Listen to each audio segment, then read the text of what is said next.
Hello दोस्तों, ये आपके सामने निफ्टी 50 का चार्ट दिख रहा है और 1 आवर का टाइम फ्रेम का चार्ट दिख रहा है। जैसे कि आपको पता है कि हम लोग चार्ट रीडिंग स्ट्रेटजी को फिर से कंटिन्यू किए हैं। इस चार्ट रीडिंग स्ट्रेटजी में आपको आईसीटी और एसएमसी का जेन्युइन कॉन्सेप्ट सीखने को मिलेगा। इसीलिए आप लोगों से अनुरोध है कि आप लोग वीडियो को शुरू से लास्ट तक देखा करिए, ठीक है। तो आपको जो निफ्टी 50 में आपको लेवल दिया गया था, एग्जैक्ट मार्केट वैसे ही वर्क किया है जैसे आपको लेवल दिया गया था। आपको सबसे पहले क्या बताए थे? सबसे पहले ये बताए थे कि जब ये वाला सप्लाई जोन के ऊपर मार्केट क्लोजिंग दे अच्छा खासा बुलिश कैंडल के साथ, तो आपको बाय साइड में रहना है, नहीं तो आपको सेल साइड में रहना है। सेल साइड में अब कहाँ तक रहना है? ये आपके पास गैप इम्बैलेंस है, ठीक है। ये वाला गैप इम्बैलेंस के पास आपको सेल साइड में रहना है, ऐसा आपको बताए थे प्रीवियस मार्केट में, ठीक है। अब देखिए मार्केट एग्जैक्ट वैसे ही वर्क किया। आपको अगर बिलीव नहीं होता है तो आप लोग चैनल पे जाइए और वहाँ पे आप देखिए कि मेरा एनालिसिस क्या था निफ्टी 50 के अंदर। और आपको बड़ा टाइम फ्रेम पे 30 मिनट का टाइम फ्रेम पे या 1 आवर का टाइम फ्रेम पे इसीलिए सप्लाई जोन और डिमांड जोन बताते हैं, क्योंकि भाई साहब सप्लाई जोन और डिमांड जोन 30 मिनट या 1 आवर इस टाइम फ्रेम पे, मतलब बड़ा टाइम फ्रेम पे अच्छा खासा वर्क करता है। इसीलिए आपको बड़ा टाइम फ्रेम पे सप्लाई जोन और डिमांड जोन बता रहे थे और आप लोगों को लेवल भी दे रहे थे। ये जो लेवल दिए हुए थे आप लोगों को इस सप्लाई जोन का, एग्जैक्ट सप्लाई जोन वैसे ही वर्क किया जैसे आपको लेवल दिया हुआ था। इस सप्लाई जोन से बोले अगर मार्केट इस सप्लाई जोन के ऊपर बॉडी क्लोज देता है तो आपको बाय साइड में रहना है, नहीं तो आपको इस सप्लाई जोन से सेल साइड में रहना है। कहाँ तक रहना है? तो इस वाले डिमांड जोन तक रहना है, ठीक है। एग्जैक्ट मार्केट इस डिमांड जोन को लिया, उसके बाद ये बताए थे अगर इस डिमांड जोन के नीचे बॉडी क्लोजिंग दे बेयरिश कैंडल के साथ, तो आपको फिर से सेल साइड में रहना है। कहाँ तक रहना है? तो नीचे का डिमांड जोन तक रहना है, ठीक है। अब नीचे का जो डिमांड जोन आपको बताए थे कि सर ये तो डिमांड जोन था ही, लेकिन इसके नीचे एक गैप इम्बैलेंस था। अगर आप इस जगह पे बाय साइड का एंट्री लेते कॉन्फर्मेशन के साथ तो आपका एसएल बिल्कुल ये जोन रहता, ये जोन आपका एसएल रहता। कभी भी आपको विदाउट कॉन्फर्मेशन पे एंट्री लेने का सलाह मेरे द्वारा नहीं दिया जाता है। आप खुद से अगर सेटिस्फाइड हैं कि आपके जोन पे मार्केट है और आप परफेक्ट एंट्री आपका बन रहा है तो ही आप एंट्री लीजिए, वरना एंट्री नहीं लीजिए, ठीक है। तो इसीलिए आपको ये समझना है कि मार्केट एग्जैक्ट वर्क कहाँ से करना है, मार्केट एग्जैक्ट वर्क कहाँ से करेगा, ठीक है। तो इस सप्लाई जोन मतलब इस डिमांड जोन के नीचे अगर मार्केट निकलता, नीचे निकलने के बाद इस डिमांड जोन तक के लिए लेवल दिया हुआ था एग्जैक्ट। आप देखिए इस डिमांड जोन मतलब इस डिमांड जोन के नीचे जब मार्केट निकला है तो मार्केट सेकेंड डिमांड जोन पे आया है, लेकिन सेकेंड डिमांड जोन पे भी आपको जब एंट्री लेने के लिए बोले थे तो कॉन्फर्मेशन के साथ बोले थे, न कि विदाउट कॉन्फर्मेशन के साथ एंट्री लेने बोले थे। एग्जैक्ट आप देखिए अगर यहाँ पे विदाउट कॉन्फर्मेशन के साथ कोई एंट्री नहीं था तो मार्केट इस जोन पे आया गैप इम्बैलेंस के पास, और फाइनली जो इंटरमीडिएट टर्म लो का जो लेवल था ये लेवल मार्केट अचीव किया, ठीक है। देखिए मार्केट में ऐसे ही आपको बहुत सारे चीज़ों का जानकारी नहीं दे रहे हैं, कहीं ना कहीं मार्केट का लेवल्स हमें पता है कि मार्केट को जाना कहाँ है और किस लेवल से किधर जाना है, ठीक है। और ये भी बताए थे कि मार्केट जब 30 मिनट का टाइम फ्रेम पे, जब आप 30 मिनट का टाइम फ्रेम पे आएंगे तो 30 मिनट का टाइम फ्रेम पे आपको क्लियर दिख रहा होगा कि मार्केट इंटरनल बॉस करता हुआ जा रहा था और नीचे चौक किया 30 मिनट का टाइम फ्रेम पे।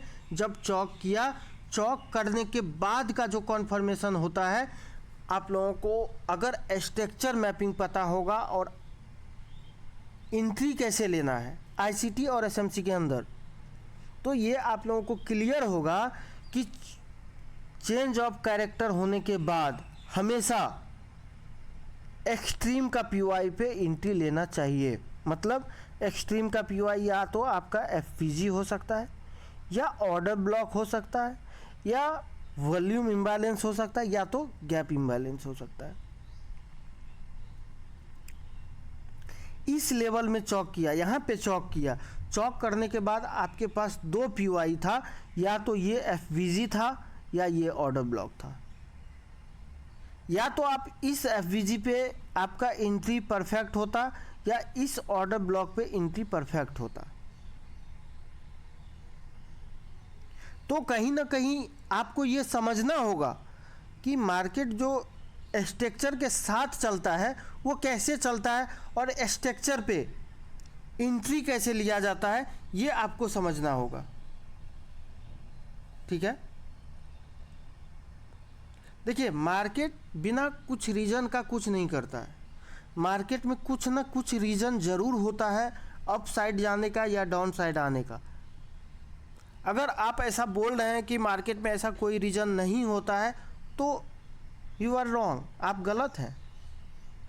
इसीलिए गलत हैं क्योंकि अगर आपके पास अगर आईसीटी प्लस एसएमसी का समझ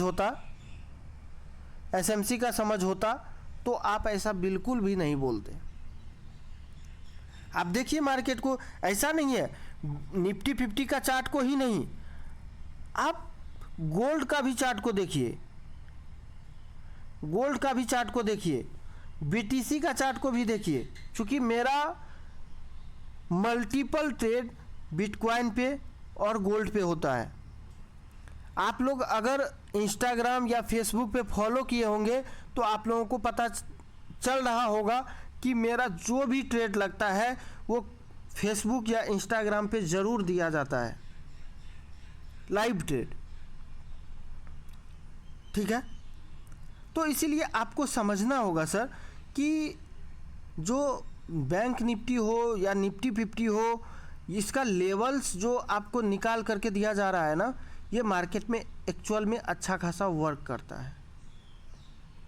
ठीक है, क्योंकि आईसीटी और एसएमसी का जब भी आप अध्ययन करेंगे या उसको जानेंगे ना, तो ही आपको पता चल पाएगा एक्चुअल में आईसीटी और एसएमसी होता क्या है। अब देखिए नीचे का भी लेवल मेरे पास लगा हुआ है, ये देखिए, ये आपके पास दिख रहा होगा, ये वाला लेवल आपके पास दिख रहा होगा, ये भी लेवल मेरे पास लगा हुआ है। आप बोलेंगे सर ये कौन सा लेवल है, ये कौन सा लेवल है?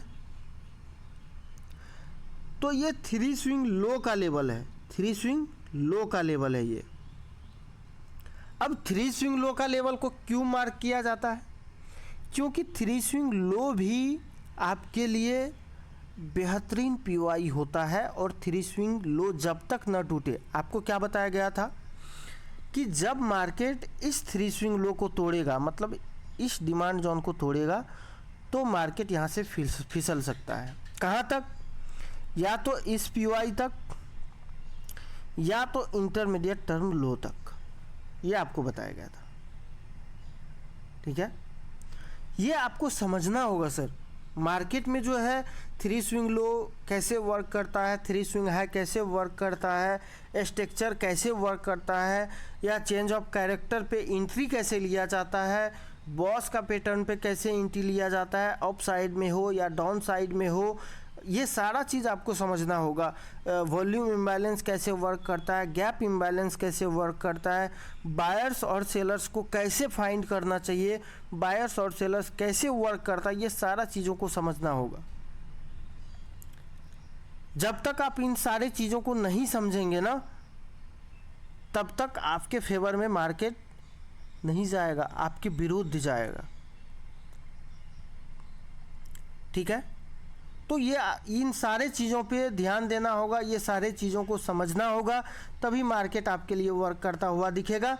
नहीं तो आप इतना जान लीजिए मार्केट में आप अपना फंड लूज करेंगे।